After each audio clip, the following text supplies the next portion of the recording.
উম্মতি ইয়া উম্মতি ইয়া উম্মতি ইয়া উম্মতি। বিসমিল্লাহির রহমানির রহিম। পরম করুণাময় ও অসীম দয়ালু আল্লাহর নামে শুরু। নাই যে তা বুঝলাম কি করে? এইবার বোঝা গেল কোরআন শরীফ আমরা কতটুকুন পড়ি, কতটুকুন জানি। নাই তা বুঝলাম কোরআনে সে কথা আছে। কোথায় আছে? এখানে তা আছে।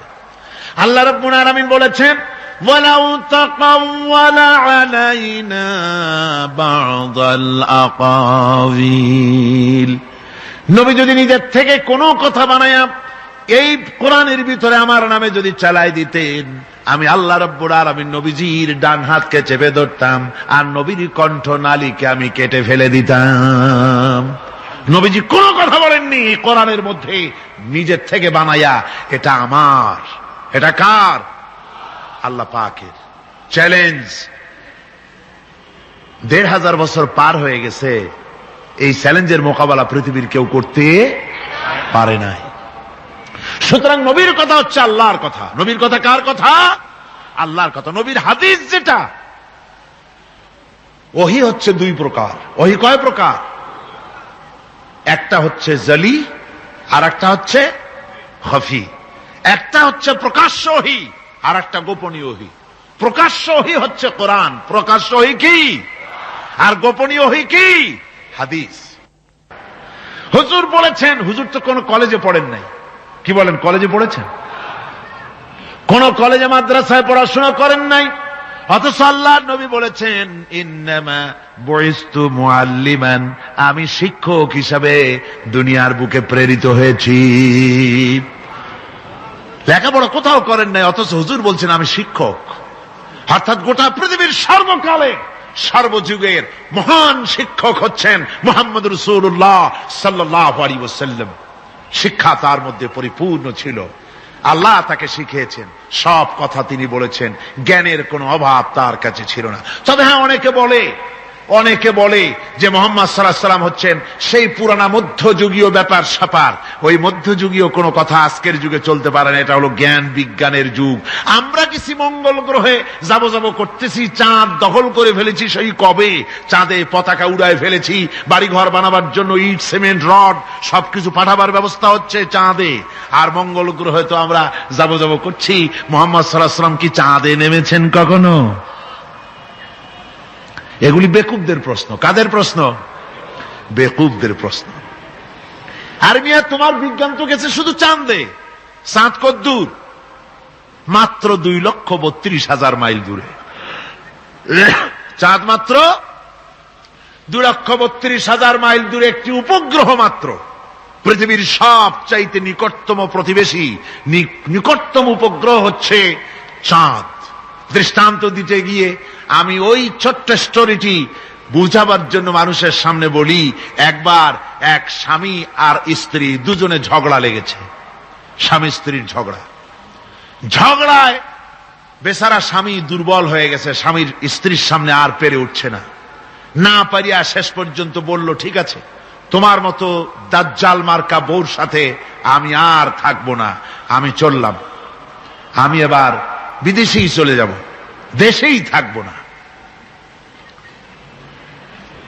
স্ত্রী কিছু বলতেছে না।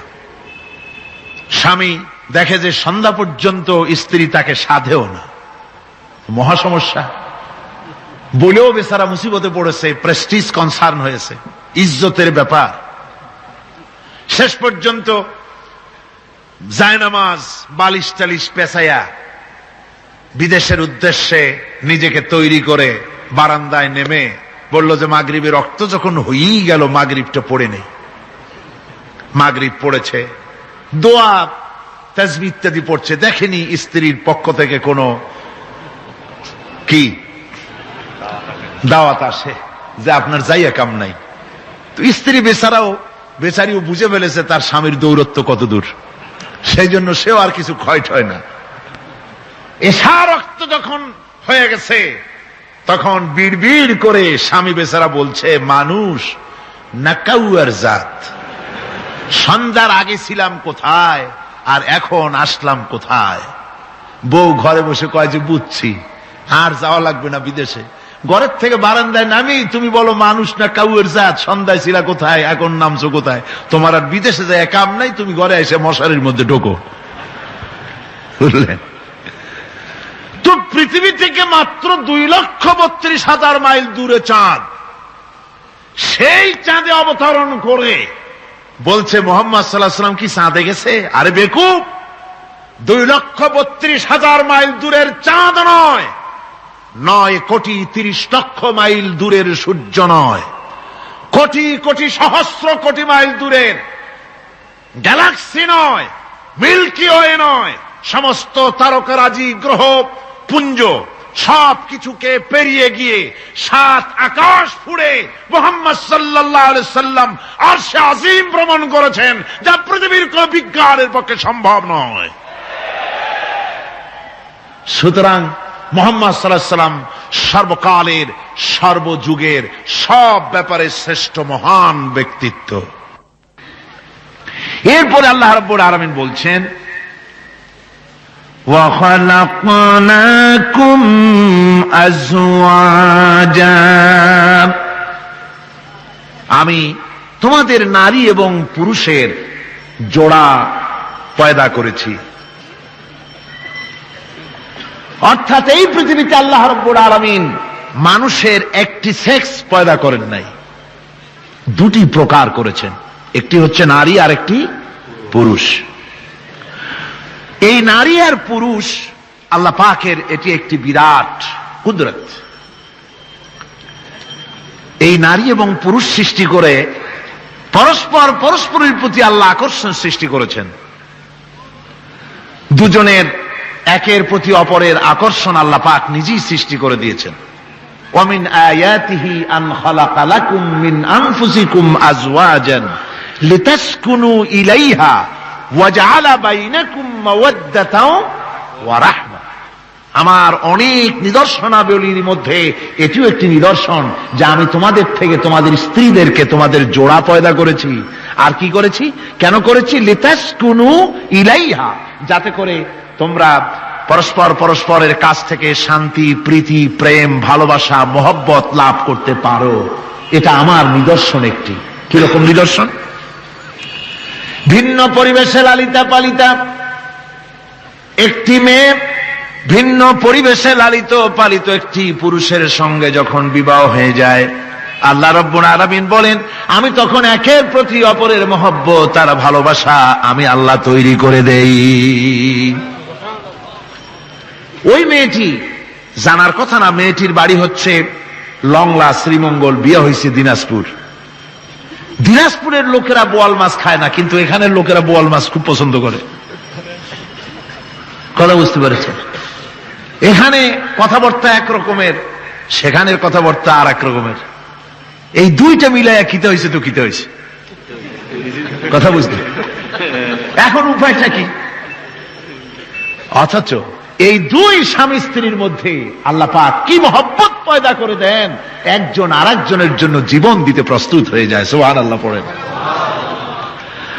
আল্লাহ রাব্বুল আলামিন বলেন ওয়াজআলা বাইনাকুম মাওয়াদ্দাতান, প্রথমে তো ভালোবাসা সৃষ্টি করি, প্রেম সৃষ্টি করি। বিবাহ হওয়ার পর যে ভালোবাসা হয় বিশেষ উদ্দেশ্যকে সামনে রেখে ওই ভালোবাসা হয়। এরপরে যখন বয়স বাড়তে থাকে, যখন বার্ধক্য আসে, তখন ওই ভালোবাসাটা আর থাকে না যেটা ছিল প্রথম। সেটা আমি ওয়াজআলা বাইনাকুম মাওয়াদ্দাতান ওয়া রাহমা, মাওয়াদ্দা তখন রহমতে পরিণত হয়ে যায়। প্রথমে থাকে একটা প্রেম কেন্দ্রিক ভালোবাসা। পরবর্তী সময় যখন স্বামী বুড়ো হয়ে যায় আর স্ত্রী যখন বুড়ি হয়, তখন আল্লাহ পাক বলেন আমি উভয়ের মধ্যে সহৃদয়তা, করুণার সৃষ্টি করে দেই। পরস্পর পরস্পরের প্রতি আকর্ষণ তখন আরো বাড়িয়ে দেই। একজন আর একজন ছাড়া চলে না, বুড়ার বুড়ি ছাড়া উপায় থাকে না। ঘরের মধ্যে ফ্রিজ আছে, কালার টিভি আছে, তারপরে সুন্দর বিছানাপত্র আছে, কোন জিনিসের অভাব নাই বুড়ার। হঠাৎ করে বুড়ি একদিন মারা গেল, বুড়ায় কয় আমি গৃহশূন্য হয়ে গেছি। সব আছে, তারপরেও যে গৃহশূন্য হয়ে গেছি, তার মানে গৃহের প্রাণটাই চলে গেছে। বুড়া বয়সে সন্তান খোঁজ খবর নেয় না, সন্তানের বউ খোঁজ খবর নেয় না। বুড়ার গরম পানিটা, উজুর পানিটা, তার খাবারটা, তার পানটা, তার যা প্রয়োজন বুড়ি সব এগিয়ে নিয়ে আসে। আর বুড়াও বুড়ির জন্য তখন প্রথম জীবনের চাইতে আরো বেশি মহব্বত বাড়ে, বুড়ির দিকে খোঁজ খবর আরো বেশি করে নেয়। ঠিক কিনা কন? বুঝবেন যারা বুড়া আর বুড়ি আছেন। আল্লাহ পাক বলেন এটা আমি করি। কে বলছেন এ কথা? আল্লাহ পাক বলছেন আমি করি। এ মহব্বত আল্লাহর দান। দেখুন রাসূল করিম সাল্লাল্লাহু আলাইহি ওয়াসাল্লামের ঘরে দৌলত ছিল না, কিন্তু মহব্বত দিয়ে ঘরটা ভরা ছিল। সুবহানাল্লাহ বিহামদি। দৌলত ছিল না, মহব্বত দিয়ে ভরা ছিল। হযরত আয়েশা সিদ্দিকা রাদিয়াল্লাহু তাআলা আনহা বলেছেন, আমি গ্লাসে পানি পান করে রেখে দেওয়ার পর রাসূলুল্লাহ গ্লাসটা হাতে নিয়ে আমি যেখানে ঠোঁট লাগিয়ে পানি পান করেছি, আল্লাহ নবী ওইখানেই ঠোঁট লাগায় পানি পান করতেন। মুহাব্বত। হযরত আয়েশা বলেন, আমি গোশত খেয়ে হাড্ডি খেয়ে হাতে ধরে রেখেছি, খাবো বা রাখবো। আল্লাহ নবী তখন আমার হাতের থেকে গোশত বা হাড্ডিটা আমার হাত থেকে নিয়ে আমি গোশতের যে অংশে কামড় দিয়েছি রাসূলুল্লাহ সেখানে মুখ লাগিয়ে খেতেন। দৌলত ছিল না হুজুরের ঘরে এক ফোঁটাও, কিন্তু মহব্বত ছিল ঘরটা ভরা।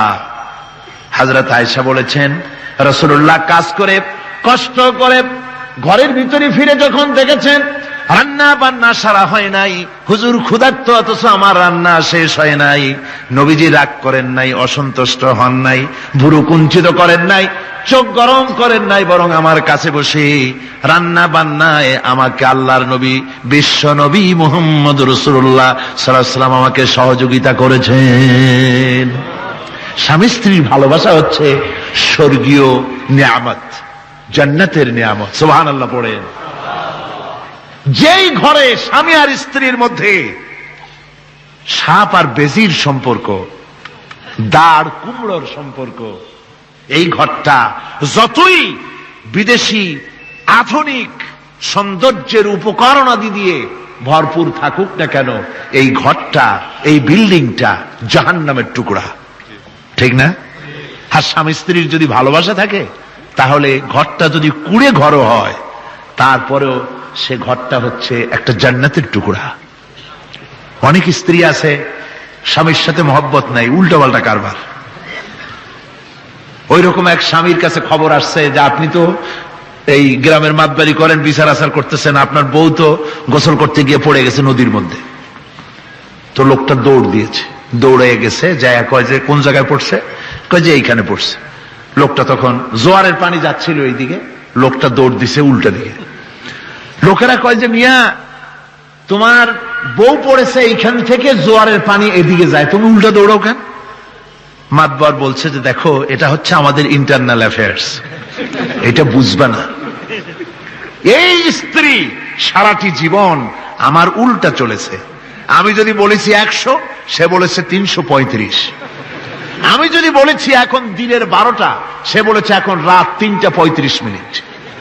সম্পূর্ণ উল্টা সারা জীবন যে চলেছে। সে যে নদীতে পড়ে জোয়ারে গেছে আমি তা বিশ্বাস করি না, উল্টাই গেছে। এই রকমের এক শ্রেণী আছে, স্বামী উল্টা থাকে, স্ত্রী উল্টা থাকে, এরকমও হয়। সুতরাং স্বামী এবং স্ত্রীর মধ্যে মহব্বত আর ভালোবাসা এটি মাবুদের একটি বিরাট নিয়ামত। অন্যের স্ত্রীর দিকে তাকালে কাম ভরে, খারাপ নজরে তাকালে জেনার গুনাহ হবে, হাত দিয়া ধরলে কাম ভাবে জেনার গুনাহ হবে। কিন্তু কোন স্বামী যদি তার স্ত্রীর দিকে প্রেম ভরে ভালোবাসা ভরে তাকায় আর স্ত্রীর হাতকে প্রেম আর ভালোবাসার সাথে যদি স্ত্রীর হস্ত ধারণ করে, কিতাবে এসেছে স্বামী এবং স্ত্রীর উভয়ের সগীরা গুনাহ আল্লাহ রাব্বুল আলামিন মাফ করে দেন।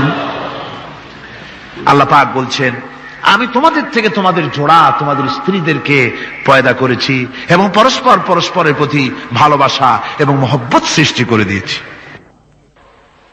আজকে কথা উঠেছে সমাজে, আজকে কথা উঠেছে নারীর অধিকার নিয়ে। বলা হচ্ছে ইসলাম নারীকে, নারীর অধিকার ক্ষুণ্ণ করেছে। বলে না? বলে কিনা বলেন?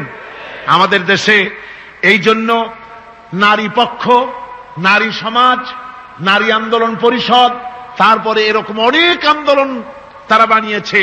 আর পত্র পত্রিকায় নানান রকমের ইসলাম সম্পর্কে তারা লিখছে। একটা পত্রিকা আজকে সকালে আমাকে একজন দিল, তার মধ্যে লিখেছে, হাদিসের বরাত দিয়েছে, তার মধ্যে লিখছে যে রাসূলুল্লাহ বলেছেন পৃথিবীর সব কিছু হচ্ছে ভোগের সামগ্রী, সেই ভোগের মধ্যে উত্তম ভোগের সামগ্রী হচ্ছে নারী। নাউযুবিল্লাহি মিন যালিক, এমন কথা রাসূলুল্লাহ বলেন নাই। হাদিসের নাম দিয়া তারপরে হুজুর যা বলেন নাই সেই সব কথা বলে বলে নারীদেরকে ইসলামের প্রতি বীতশ্রদ্ধ করাবার জন্য চেষ্টা চালানো হচ্ছে। অথচ নারীদের ব্যাপারে মুহাম্মদ সাল্লাল্লাহু আলাইহি ওয়াসাল্লাম সবচাইতে উত্তম কথা বলেছেন। এত সুন্দর কথা পৃথিবীতে আর কেউ বলে নাই, আর কেউ বলে নাই। নারী আজ অধঃপাতিতা, নির্যাতিতা। এই নির্যাতন থেকে, অধঃপতন থেকে নারীকে কে রক্ষা করতে পারে? ইসলাম। জোরে বলেন, কে পারে? কেবলমাত্র ইসলাম পারে, আর কেউ পারে না। নারী যখন তাদেরকে মেয়ে হয়েছে শোনা মাত্র তার বাপ তাকে মাটির নিচে পুঁতে রাখত, আছাড় মেরে মেরে ফেলে দিত, যখন তাদেরকে কবর দিয়ে দিত জীবিত অবস্থায়, সেই সময় রাসূলুল্লাহ এসে নারীদের সম্মান দিলেন, মর্যাদা দিলেন। রাসূলুল্লাহ বললেন, আমার কাছে তিনটা জিনিস প্রিয়, একটি হচ্ছে নামাজ, একটি হচ্ছে সুগন্ধি, আর একটা হচ্ছে স্ত্রী। নারীর যখন কোনো মর্যাদা নাই তখন নারীর মর্যাদা হুজুর দিলেন। যখন কন্যা সন্তান হওয়া আভিজাত্যের বিপরীত, কন্যা সন্তান হওয়া পুরুষের জন্য একটা অপমানকর। এখন আমাদের সমাজেও আছে, স্ত্রী গর্ভবতী হয়েছে, বন্ধুদের কাছে বলে ফেলেছে আগেই, সন্তান হয়ে গেছে, কিন্তু কোনো খোঁজ খবর নাই। বন্ধুরা একদিন হঠাৎ জিজ্ঞেস করে, তোমার স্ত্রী গর্ভবতী হয়েছে? তারপরে তা তো অনেক দিনের কথা, কি হইল তা তো বললা না। কয় যে আশা তো করছিলাম হবে ছেলে, কিন্তু হয়েছে মেয়ে, সেই জন্য আর টেলিফোন করা, খবর দেওয়া জরুরত বোধ করি নেই। আছে না এমন? আছে। আবার বারবার মেয়ে হয় বলে আমাদের দেশে তালাকের ঘটনা পর্যন্ত আছে। বারবার মেয়ে হয়, ছেলে হয় না মোটেও, তালাক দিয়ে দেয়। আচ্ছা, ওই মেয়েটারই, ওই স্ত্রীরই যদি এখানে হাত থাকে ছেলে বা মেয়ে হওয়ার ব্যাপারে, মানুষের যদি হাত থাকে, তাহলে দায়ী শুধু স্ত্রী হতে যাবে কেন? পুরুষ তুমিও তো দায়ী তাহলে। আসলে ছেলে এবং মেয়ে হওয়ার জন্য স্বামী এবং স্ত্রী কেউ দায়ী নয়। ব্যাপারটি আল্লাহ। ব্যাপারটি কার? আল্লাহ রাব্বুল আলামিন বলেছেন, আমি যাকে খুশি কন্যা দান করি, যাকে খুশি শুধু ছেলে দান করে, যাকে খুশি তারে ছেলেও দেই, মেয়েও দেই, আর যাকে খুশি আমি কিছুই দেই না। এ সবটাই আমার হাত। সুতরাং রাসূল পাক সাল্লাল্লাহু আলাইহি ওয়াসাল্লাম বলেছেন, খবরদার মেয়েদের বাপকে, মেয়ের বাপকে গালি দিও না। বারবার মেয়ে হয় বলে অনেকে মেয়ের বাপকে গালি দেয়, তাচ্ছিল্য করে, টিটকারি করে। হুজুর বলেছেন, মেয়ের বাপকে বিদ্রুপ করো না, গালি দিও না, যেহেতু আমি মুহাম্মদ সাল্লাল্লাহু আলাইহি ওয়াসাল্লাম মেয়েদের বাপ। রাসূল পাক সাল্লাল্লাহু আলাইহি ওয়াসাল্লাম বলেছেন, যে ঘরে একটা কন্যা সন্তান জন্মগ্রহণ করে, যে ঘরের ভিতরে একটি কন্যা সন্তান জন্মগ্রহণ করে, ওই ঘরের ভিতরে আল্লাহ রাব্বুল আলামিনের রহমতের ফেরেশতা ঢুকে সালাম দেয় আর বলে, আসসালামু আলাইকুম ইয়া আহলাল বাইত, হে ঘরের মালিকেরা, তোমাদের উপরে আল্লাহর রহমত বর্ষিত হোক। রহমতের ফেরেশতারা ঘরের ভিতরে প্রবেশ করে কন্যা সন্তানটির মাথার উপরে হাত বুলায় আর বলতে থাকে, এই দুর্বল দেহ একটি দুর্বল দেহের ভেতর থেকে বেরিয়ে এসেছে, এই কন্যা সন্তানটিকে যে লালন পালন করবে আল্লাহ রাব্বুল আলামিন তাকে শান্তিতে রাখবেন। রাসূল পাক সাল্লাল্লাহু আলাইহি ওয়াসাল্লামের কাছে একজন এসে বলছে, ইয়া রাসূলুল্লাহ, আমার এক মেয়ে। হুজুর কয়, তোমার এক বেহেশত। আর একজন কয়, হুজুর আমার দুই মেয়ে। কয়, তোমার দুই বেহেশত। এরকম হাদিস আছে নাকি যে একজনে বললো আমার এক ছেলে, আর হুজুর বলছেন তোমার এক বেহেশত? আছে এমন? সুতরাং মেয়েকে কি মর্যাদা দিয়েছে ইসলাম। রাসূলুল্লাহ বললেন, যার তিনটি মেয়ে আছে আর ওই তিনটি মেয়েকে আদব শিক্ষা দিয়েছে, তারবিয়াত শিক্ষা দিয়েছে, দ্বীন শিক্ষা দিয়েছে, স্নেহ করে, স্নেহ দিয়ে লালন পালন করেছে, তারপরে সৎপাত্রস্থ করেছে, ওই মেয়ের লালন পালনকারী মাতা পিতা আর আমি মুহাম্মদ সাল্লাল্লাহু আলাইহি ওয়াসাল্লাম কিয়ামতের দিন একই জান্নাতে পাশাপাশি অবস্থান করব। সুবহানাল্লাহি ওয়া বিহামদিহি। মেয়ের ব্যাপারে রাসূলুল্লাহ এত কথা বলেছেন, নারীদের ব্যাপারে এত কথা বলেছেন। হুজুর বলেছেন তোমরা যখন সফরে যাবে, সফর থেকে আসার সময় আমরা অনেকে হাদিয়া তোহবা নিয়ে আসি, জামা কাপড় মিষ্টি চকলেট ইত্যাদি আমরা নিয়ে আসি, আনি না? কি বলেন আনি না? আল্লাহর নবী বলেছেন বাইরের থেকে, সফর থেকে, বাজার থেকে হাদিয়া তোহফা ঘরের জন্য জানবে, এনে যখন তোমরা তা দেওয়া শুরু করবে, সর্বপ্রথম মেয়ে থেকে দেওয়া শুরু করবে, মেয়েকে আগে দাও। হুজুর সাল্লাল্লাহু আলাইহি ওয়াসাল্লাম তার কলিজার টুকরা মেয়ে ফাতেমাকে মহব্বত করতেন, এত মহব্বত করতেন, কোন দিকে যাওয়ার আগে সকলের সঙ্গে দেখা করে শেষে দেখা করতেন হযরত ফাতেমার সঙ্গে। আবার সফর থেকে ফিরে এসে সর্বপ্রথম তিনি দেখা করতেন হযরত ফাতেমা রাদিয়াল্লাহু তাআলা আনহার সঙ্গে। একবার হযরত আলী এবং হযরত ফাতেমার মধ্যে মনোমালিন্য হলো, হুজুরের মুখটা মলিন হয়ে গেল, রাসূল পাকের মুখ মলিন হয়ে গেল। হুজুর সাল্লাল্লাহু আলাইহি ওয়াসাল্লাম ঘরের মধ্যে প্রবেশ করলেন, হযরত আলীর ঘরে হযরত ফাতেমা এবং আলীকে এক জায়গায় বসালেন। কিছুক্ষণ পর হুজুর বেরিয়ে এলেন, হুজুরের মুখে হাসি। সাহাবায়ে কেরাম বললেন, হুজুর একটু আগে আপনার মুখ মলিন দেখেছি, এখন খুব উৎফুল্ল মনে হচ্ছে। হুজুর বলছেন আমি তাদের মধ্যে মনোমালিন্যটা দূর করে দিয়ে এসেছি। ফাতেমা আমার কলিজার টুকরা, যে ফাতেমাকে ব্যথা দেয় সে আমি মুহাম্মদ সাল্লাল্লাহু আলাইহি ওয়াসাল্লামকে ব্যথা দেয়। রাসূল পাক সাল্লাল্লাহু আলাইহি ওয়াসাল্লাম কন্যাদেরকে এভাবে মর্যাদার কথা বলেছেন। এই কন্যা আস্তে আস্তে যখন বড় হয়ে যায়, যখন বধূ হয়, বধূ হিসেবে তার মর্যাদা ইসলাম কতখানি দিয়েছে, রাসূল পাক সাল্লাল্লাহু আলাইহি ওয়াসাল্লাম কতখানি দিয়েছেন আপনারা লক্ষ্য করেন। হাদিস শরীফ পড়া নাই, জানা নাই বলে আজকে এক শ্রেণীর নারীরা তারা কমিউনিস্টদের খপ্পরে পড়ে, সমাজতন্ত্রের খপ্পরে পড়ে, নাস্তিকদের খপ্পরে পড়ে গোটা মহিলা সমাজকে চেষ্টা করতেছে ইসলাম থেকে দূরে সরাবার জন্য, ঠিক কিনা কও? হযরত আয়েশা বলেছেন আমি যখন ঘরে কাজ করতেছি, হুজুর বাইরের থেকে এসে দেখেছেন আমার রান্না করতে দেরি আছে, খাবার দাবার এখনো রেডি হয় নাই, হুজুর ক্ষুধার্ত, কিন্তু হুজুর ভুরু কুঞ্চিত করেননি, হুজুর বিরক্ত হননি, হুজুর আমাকে গালমন্দ করেননি, আমার কাছে বসে তিনি আমার রান্নার সহযোগিতা করেছেন। সুবহানাল্লাহি বিহামদিহি, জোরে বলেন সুবহানাল্লাহি বিহামদিহি। ভাইরা আমার, হযরতে আয়েশা সিদ্দিকা রাদিয়াল্লাহু তাআলা আনহা বয়সে কম ছিলেন অন্যদের চাইতে। বিশ্বনবী সমস্ত রাজকার্য, রাষ্ট্রীয় কার্য, নবুয়তের দায়িত্ব পালন করে স্ত্রীর হক আদায় করতে ভুলে যাননি। আধো আধো জ্যোৎস্না প্লাবিত রাত রাসূলুল্লাহ হযরত আয়েশাকে বলছেন চলো আমরা একটু পায়চারি করে আসি বাইরের থেকে। ঘুরতে ঘুরতে হুজুর বলছেন দেখো তো ওই যে দূরে দেখা যায় একটা জিনিস, চলো আমরা দৌড় দেই, দেখি কে আগে ওই জায়গায় পৌঁছতে পারে।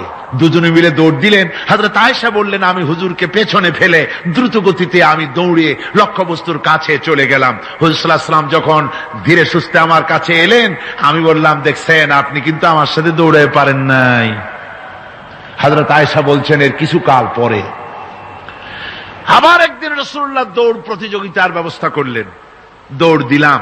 হযরত আয়েশা বলছেন সেই সময়ের তুলনায় আমার শরীর কিছুটা স্থূল এবং ভারী হয়ে গেছে, আমি দৌড়াইয়া পারলাম না, আমি পেছনে পড়ে গেলাম।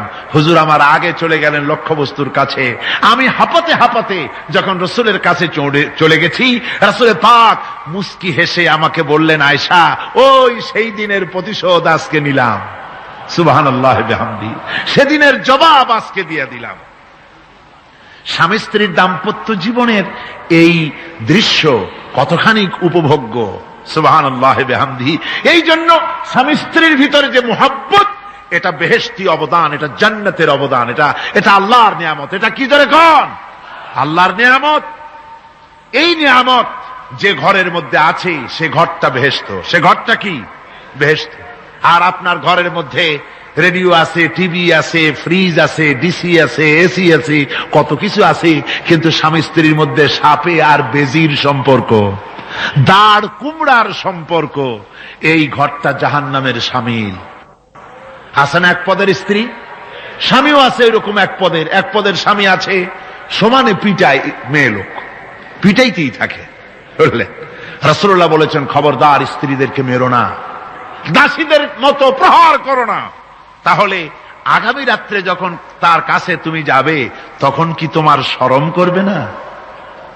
রাসূল পাক সাল্লাল্লাহু আলাইহি ওয়াসাল্লাম নারী পুরুষের সমান অধিকার দিয়েছে। ভালোবাসা এবং মহব্বত থাকতে হবে, একে অপরের উপরে বাজিমাত করার প্রতিযোগিতা থাকা উচিত নয়। স্বামী হয়েছেন বলে তিনি একেবারে নওয়াবজাদা নসরুল্লাহ খান হয়ে যাবে তা না। আবার স্ত্রী স্বামীকে গোলাম হিসাবে ব্যবহার করবে তাও না। ভালোবাসা, শ্রদ্ধা, পারস্পরিক মহব্বত হিসেবে মর্যাদা সমান রাখা হয়েছে। কিন্তু মাঝে মধ্যে দেখা যায়, কিছু অভিযোগ পাওয়া যায়, স্ত্রীরা এমনও করে স্বামীকে একেবারে গোলামদের মতোই রাখে। এই রকমের এক শ্রেণীর আছে। সমান অধিকারের চিন্তা নিয়ে স্বামী নির্যাতনের কোনো প্রশ্নই ওঠে না। রাসূলুল্লাহ আবার মর্যাদা পুরুষের এক ধাপ বাড়ায় দিয়েছেন। আল্লাহর নবী বলেছেন, এই পৃথিবীতে মানুষকে যদি আমি মানুষের সামনে সেজদা করার জন্য যদি অর্ডার করতাম, তাহলে দুনিয়ার সমস্ত নারীদেরকে অর্ডার করতাম তার স্বামীকে সেজদা করার জন্য। মর্যাদা বাড়ানো রয়েছে, কিন্তু অধিকার সমান, সমান অধিকার দেওয়া হয়েছে। ইসলাম নারীর অধিকার দিয়েছে, স্বামী স্ত্রীর মহব্বত এবং ভালোবাসা সৃষ্টি করে দিয়েছেন। এটা আল্লাহর নিয়ামত। আমার বন্ধুগণ, আজকে আমার সমাজে বলা হচ্ছে নারীদেরকে ঠকাইছে ইসলাম। বলে কি দিয়ে ঠকানো হলো? বলে ইসলাম ঠকিয়েছে একটা ছেলে সমান দুইটা মেয়ে। একটা ছেলেতে যা পাবে দুইটা মেয়েতে তাই পায়, এই জন্য মেয়েকে ঠকানো হয়েছে। একথা বলেছেন আমাদের দেশের সুপ্রিম কোর্টের একজন চিফ জাস্টিস, অবসরপ্রাপ্ত, নাম নেব না আমি। তো আমরা এটা শোনার পরে বললাম যে বাংলাদেশ পৃথিবীর দ্বিতীয় বৃহত্তম মুসলিম দেশ, এই দেশের সুপ্রিম কোর্টের চিফ জাস্টিস হয়ে কোরআন সম্পর্কে জ্ঞান এত নগণ্য, এত কম, এত পুর। তার জ্ঞানের এই বহর দেখে আমাদের শুধু করুণাই হয়। কোরআনে কারীমের এক জায়গায় তিনি দেখেছেন এক ছেলে সমান দুই মেয়ে, কিন্তু মেয়েকে যে আরো অনেক জায়গা থেকে দেওয়া হয় তা কি লক্ষ্য করো নাই? ছেলে তো এক জায়গায় পিতার কাছ থেকে বোনের ডাবল পেল, বোনের তুলনায় বেশি পেল এক জায়গায়, কিন্তু বোনকে মেয়েকে অনেক জায়গা থেকে আল্লাহ দেওয়ার ব্যবস্থা করেছেন।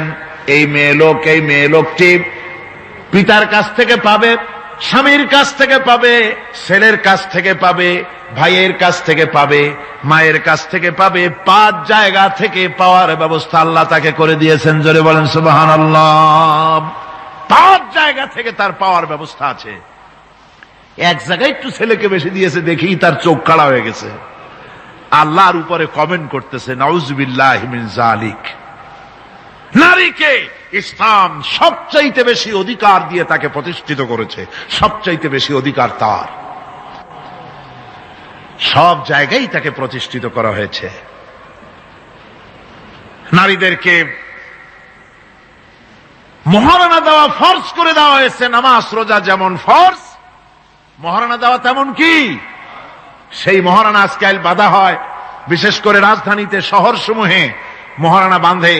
যত বেশি টাকা ততই সুনাম নাকি হয়। সেই জন্য জিজ্ঞেস করা হয়, মেয়ের বিয়েতে মহারণা কত হলো? কয় মহারণা হচ্ছে 5,73,793 টাকা 75 পয়সা। বাবা, আদায় করে না কিন্তু মোটেও, ফাঁকি দেওয়ার ব্যবস্থা সব। সোনা দিলাম এত, খাওয়াইলাম এত, বাকি সব ইদিক সেদিক। মনে রাখবেন মুসলমানেরা, মহারণা দেওয়া নামাজ রোজার মতোই অবশ্য পালনীয় একটি কর্তব্য আল্লাহ রাব্বুল আলামিন করে দিয়েছেন। কোন স্বামী যদি মহারণা ধার্য করার পর যদি আদায় না করেন, স্ত্রী যদি স্বেচ্ছায় মহারণার টাকা মাফ না করে দেয়, তাহলে কিয়ামতের দিন ওই স্বামীকে আল্লাহর দরবারে জিনাকারের কাতারে দাঁড়াতে হবে। বিসমিল্লাহির রহমানির রহিম। পরম করুণাময় ও অসীম দয়ালু আল্লাহর নামে শুরু।